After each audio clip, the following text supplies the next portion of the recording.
So I'm Wendy Watson with TBR Spiritual Health. I'm a spiritual therapist.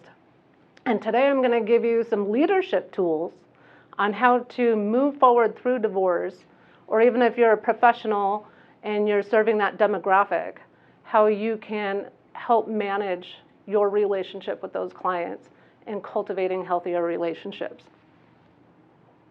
All right, where's the arrow buttons? There we go. So one of the most important things is not being triggered, right? Who has triggers?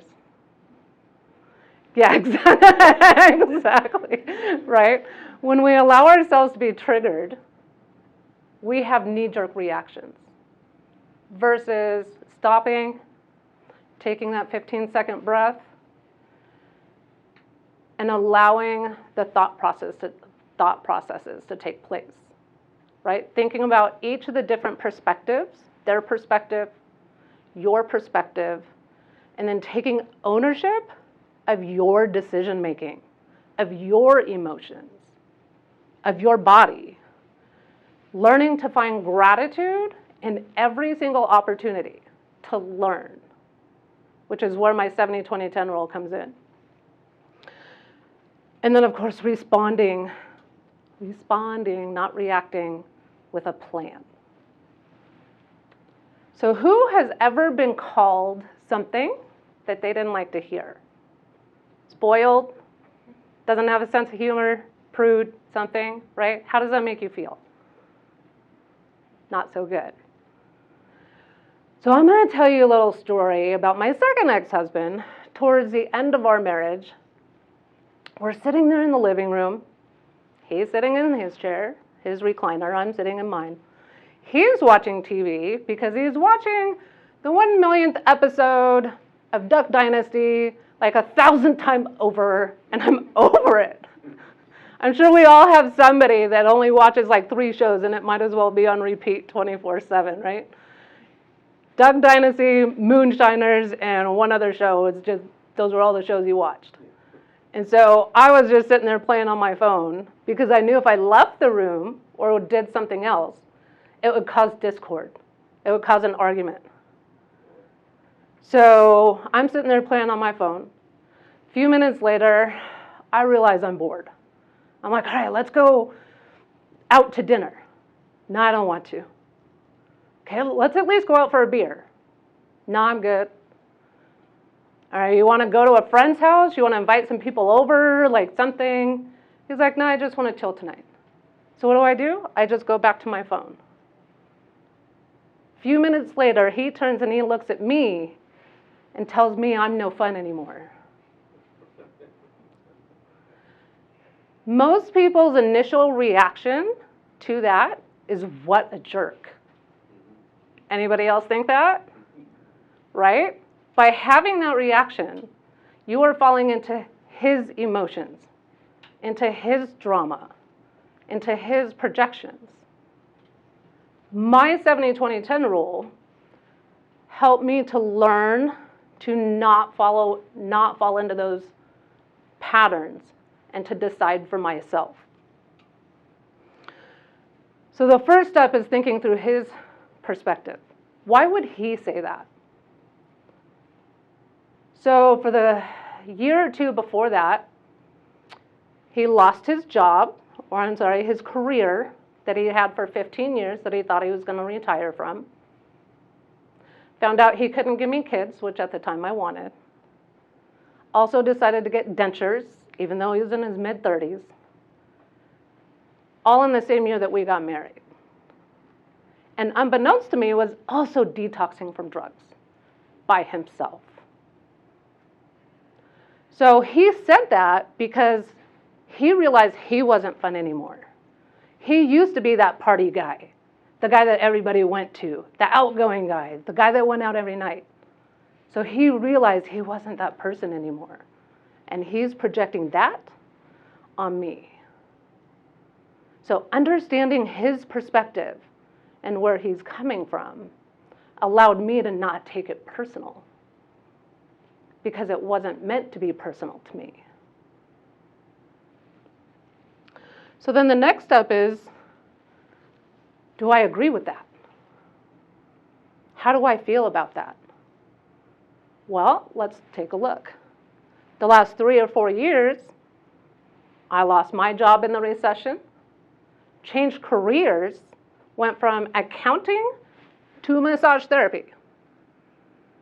2 totally different worlds. So trying to adjust from corporate paycheck to sales paycheck. And in Phoenix, it's also seasonal. So in the summer, we're making literally nothing. So I went through my transition, and then he lost his job, wanted to open up his own business. So he went from a corporate paycheck to a sales paycheck. So now we're both on sales paychecks, trying to figure out the bills, manage the house, all the things. So with all of that going on, what am I doing that's fun? What am I doing that's finding my joy? I'm not, because I'm too busy worrying about all this other stuff. And what did I just do when I asked him if he wanted to go out and do fun? And he said no. I turned back to my phone. I did not get up and go do those things anyways. He said no, so I said no. So what do I want to do with that? That's not what that slide looks like, but okay.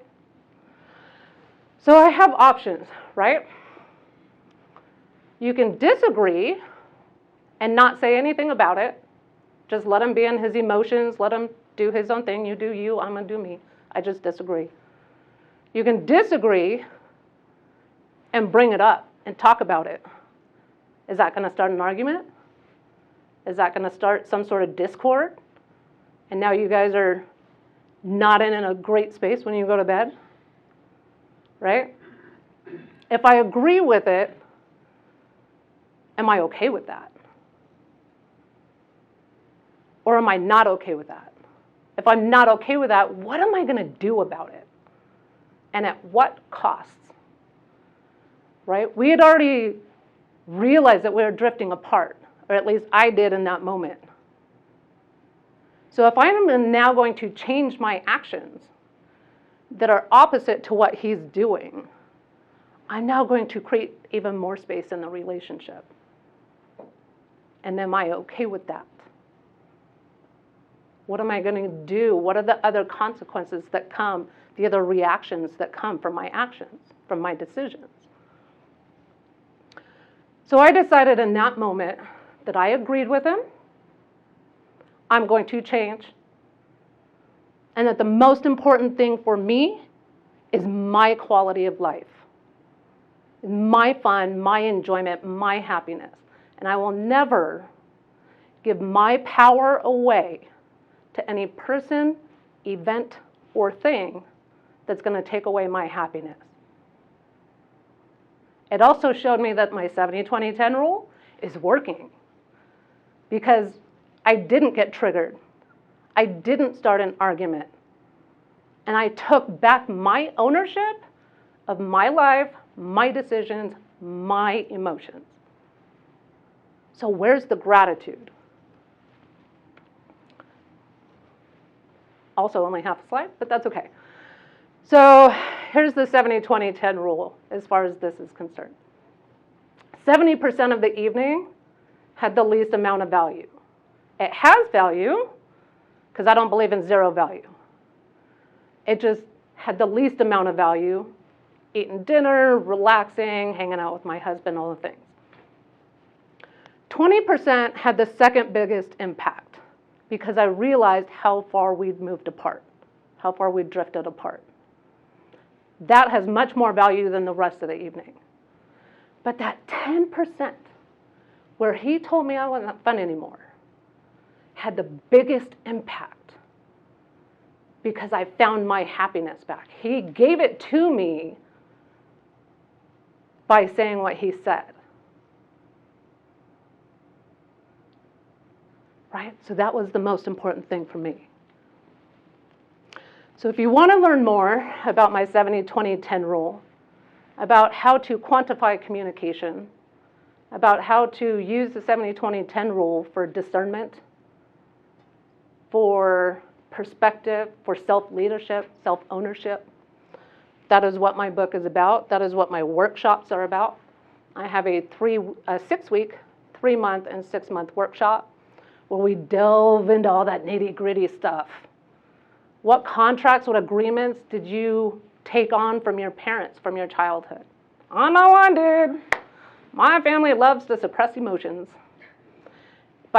Even though I'm a truth speaker, by suppressing emotions, I'm not speaking my truth.